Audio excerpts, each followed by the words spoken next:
बैठे राखावा रावा कौन चोरावा चोरी करे कौन चोरावा चोरी कौन। परमदत्त बाबा ने बोला लगावेले खाला बैठावेले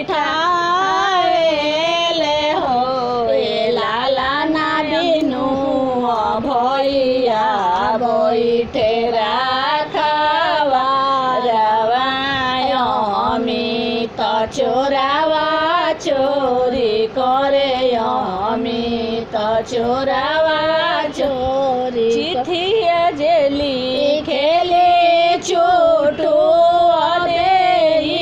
देवे के भैया के हाथ हो भैया रछि बान्ह बनिया बहनोइया तोहार ने बोला चोरावेले तोहार ने बोला चोरा। बान्हल पियावा यो छन करे धनिया हाथ जोड़ी करे हो छोटो होइबो में तोहरो नोकारावा हमर बान्हावा छोड़ाव हमर बान्हावा छोड़ा। चिठिया जे लिखेले छोटो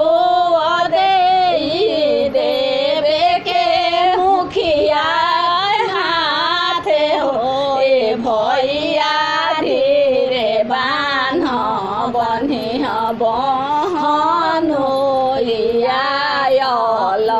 फसुकावार हमें अपना पापा के दुलारुआ हमें अपना माई के दुलारुआ बहिना न हो बदमाश हो छोटे पर के बिगड़ल हो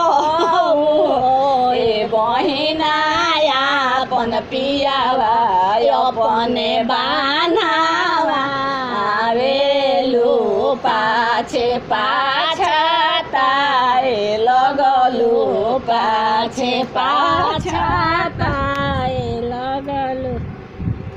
प्रणाम आ धन्यवाद ई वीडियो देखला खातिर। हमार काम यदि रउआ पसंद आवता तो हमार चैनल के जरूर सब्सक्राइब करी और संगे संगे नोटिफिकेशन वाला घंटियों दबा दी। हमार चैनल पर भोजपुरी लोकगीतन के सुनी आ आनंद ली। हम रोज एगो वीडियो के संगे हाजिर बनी। धन्यवाद।